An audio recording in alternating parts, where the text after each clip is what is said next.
तो दोस्तों उतारी है सेना महारथियों की जीत का दे के संदेश। उतारी है सेना महारथियों की जीत का दे के संदेश। खड़े किए हैं वीर रण में जिनमें दिखता असंतोष। ना खुशी ना निराशा बयां कर सकते बस हुक्म है नरेश। बिन मन के उतरे रण में सांसद और मंत्री लिए खेद। अवसर लग रहा आपदा अवसर लग रहा आपदा दिख रही साजिश। क्या यही है पराजय का प्रकट संदेश। तो दोस्तों स्वागत है फिर से आपका एक बार मेरे YouTube चैनल यूनिकॉर्न फैक्ट्स पर। तो आज जो हम बात करने जा रहे हैं वो मध्य प्रदेश की राजनीति से रिलेटेड है। आने वाले 2 महीनों में मध्य प्रदेश में इलेक्शन आने वाले हैं और उसके लिए बीजेपी कहना चाहिए दिग्गज नेताओं की और मंत्रियों की सांसदों की फौज कहिए एक तरह के जो कि उतारी है अपने रण में यानी मध्य प्रदेश में।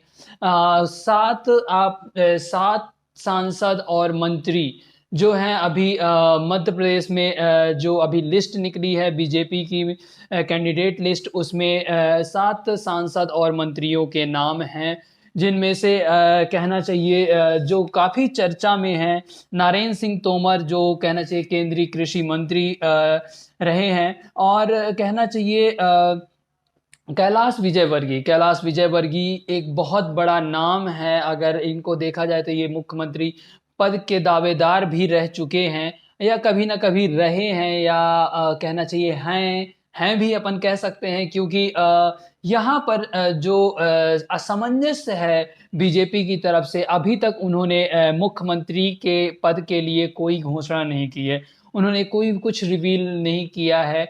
और यह साफ साफ दिखता नजर आ रहा है कि शिवराज सिंह चौहान का तो कहना चाहिए पत्ता साफ है। उन्होंने अभी अपने लास्ट कहना चाहिए एक सभा में ये एक कहना चाहिए अपनी एक जो कहते हैं अंतिम विदाई की तरह अपना एक भाषण दिया और उसे क्लोज किया।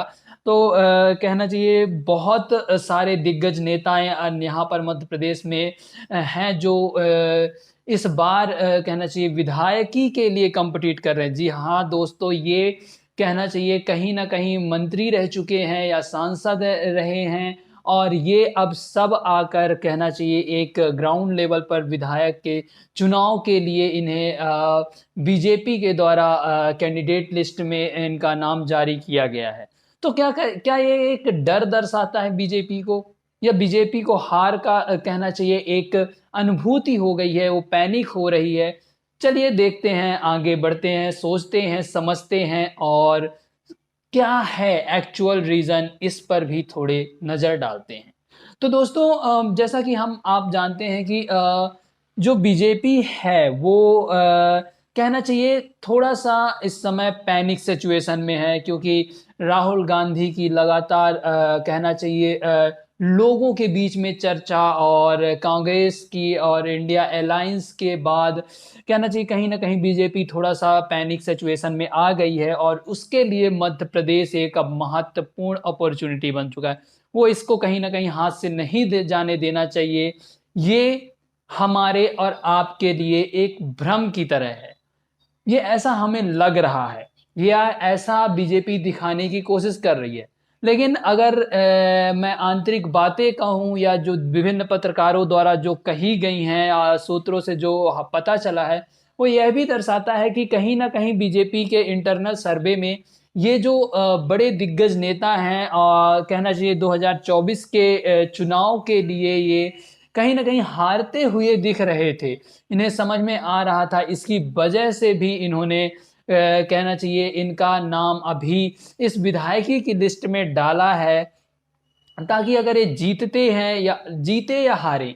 देखिए दोस्तों, अगर ये जीतते हैं तो इन्हें ठीक है, इन्हें बैठा देंगे प्रदेश स्तरीय में, इन्हें कोई पद दे देंगे और इनको कहना चाहिए एक हिसाब से वहीं पर काम पे लगा देंगे। इनका केंद्र के लिए जब केंद्र के चुनाव होंगे जो 2024 में होने वाले हैं, उसके लिए बीजेपी नया चेहरा या नया कैंडिडेट लाने का प्रयास करेगी या कर रही है, जो कि साफ साफ दिख रहा है। इसमें कहना चाहिए मैं ये भी आपको बताना चाहूँगा कि जो मुख्यमंत्री का चेहरा है मध्य प्रदेश की राजनीति में, वो भी कहीं न कहीं एक कॉम्प्लेक्सिटी की तरफ जा रहा है। अगर शिवराज सिंह चौहान नहीं तो कौन? यहाँ पर नरेंद्र सिंह तोमर भी एक बड़े दिग्गज नेता हैं। कैलाश विजयवर्गीय की बात की जाए तो मैं इनको नेता से ज़्यादा एक किंग मेकर कहना पसंद करूँगा इंदौर के लिए या मध्य प्रदेश के लिए। और ये कहना चाहिए बुंदेलखंड से प्रहलाद पटेल जी भी हैं जो ओबीसी कहना चाहिए ओबीसी लीडर के तौर पर बीजेपी में भूमिका निभा रहे हैं। और महाकौशल से भगदड़ सिंह कुलस्ता जो कहना चाहिए आदिवासी चेहरा है एक बीजेपी के लिए। और ग्वालियर चंबल से राजपूत का चेहरा नरेंद्र सिंह तोमर, जैसा कि मैंने आपको बताया। अब इन सभी में कौन मुख्यमंत्री कौन क्या, ये बहुत बड़ा कंफ्यूजन लाके खड़ा कर दिया है बीजेपी ने। और बीजेपी की मनसा यहाँ पर कुछ अचंभित लग रही है। वो समझ नहीं अगर इस चीज को समझने की कोशिश करें तो काफी एक जटिल पॉलिटिक्स का प्रारूप यहाँ पर देखने को मिल रहा है।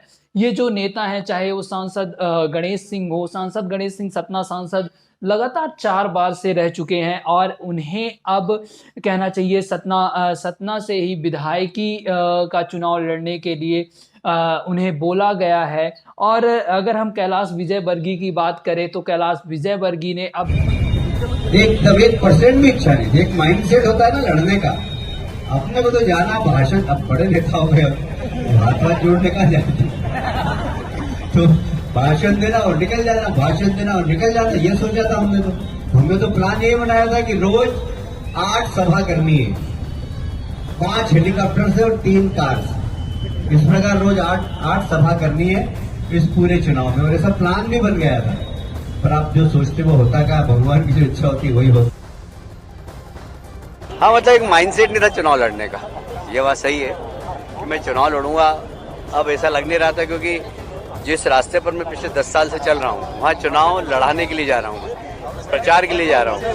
और 10 साल में एकदम ऐसा माइंडसेट बन गया था कि अब जाकर गली गली घूमूं और वोट मांगूं, ऐसा मतलब माइंडसेट नहीं था। पर पार्टी की इच्छा है, पार्टी ने जो आदेश दिया उसका पालन करूंगा। कहीं ना कहीं मुझे यहाँ पर यह भी अंदेशा हो रहा है कि बीजेपी की जो राजनीति है वो कहीं ना कहीं अपने ही कैंडिडेट के खिलाफ है। अगर हम थोड़ा सा जिक्र करते हैं राजस्थान में वसुंधरा जी को लेके, वसुंधरा जी एक कहना चाहिए राजस्थान के लिए कहना चाहिए मुख्यमंत्री का एक चेहरा होने के साथ साथ बहुत बड़ी दिग्गज नेता भी हैं। पर हम जानते हैं कि मोदी जी को कई बार ईगो क्लैश बहुत होता है। वो हम देख सकते हैं आडवाणी जी के केस में कैसे मोदी जी ने आडवाणी जी को दरकिनार किया। क्या यही वो कहना चाहिए इन राजस्थान की सुमित्रा जी के साथ भी यही करने वाले हैं? अब मुझे ये कहना चाहिए, मैं इसका कहने का बेसिस ये है कि वो राजस्थान में भी ऐसा ही कुछ करने का प्रयास कर रहे हैं। बट कहना चाहिए वसुंधरा जी ने ये क्लियर कर दिया है कि वो पूरा वो वहाँ से कहना चाहिए राजस्थान के को अंगद की तरह वो कहना चाहिए पैर जमा के बैठी हुई हैं और वो पीछे नहीं हटने वाली। तो ईगो क्लैश मतलब यहाँ पर मैं ईगो क्लैश इसलिए कह रहा हूँ क्योंकि कहीं ना कहीं वसुंधरा जी मोदी जी से सीनियर हैं पॉलिटिशियन के तौर पर और एक्सपीरियंस के तौर पर भी। तो कहीं ना कहीं ये मोदी जी के लिए ईगो क्लैश का मुद्दा बन जाता है कि मेरे से सीनियर हैं और पॉपुलर लीडर हैं, तो वो क्या ऐसा ये जताना चाह रहे हैं, ये वसुंधरा जी को दरकिनार करना चाह रहे हैं या उनकी राजनीति तो वो ही जाने।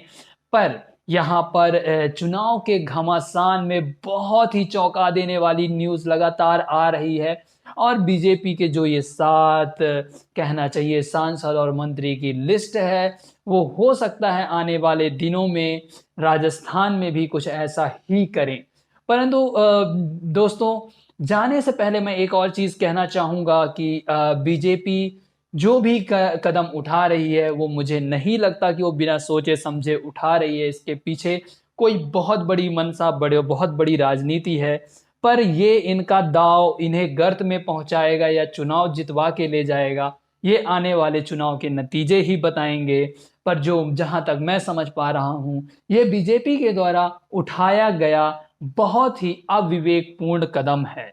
जो कि नहीं करना चाहिए था उन्हें। एटलीस्ट अपने कैंडिडेट पे भरोसा करने चाहिए था, उनसे बात करनी चाहिए थी, उनसे पूछना चाहिए था क्या वो चुनाव लड़ने के लिए तैयार हैं। यहाँ पर कैंडिडेट साफ तौर पर कह रहे हैं हमें तो पता ही नहीं था, हम तो तैयार ही नहीं है लड़ने के लिए, फिर भी हमें लड़ाया जा रहा है। कैलाश जी ने ये भी बताया कि ये ईश्वर की इच्छा है, हालांकि ये ईश्वर की इच्छा नहीं, ये मोदी जी और शाह जी की इच्छा है। पर देखते हैं अब आगे होता क्या है। बने रहिए मेरे YouTube चैनल यूनिकॉर्न फैक्ट्स पर और चैनल को सब्सक्राइब कर लीजिए इसी तरह की फैक्टफुल इंफॉर्मेशन के लिए। बेल आइकन को हिट कर लीजिए। मिलते हैं अगली वीडियो पे। जय हिंद, जय भारत।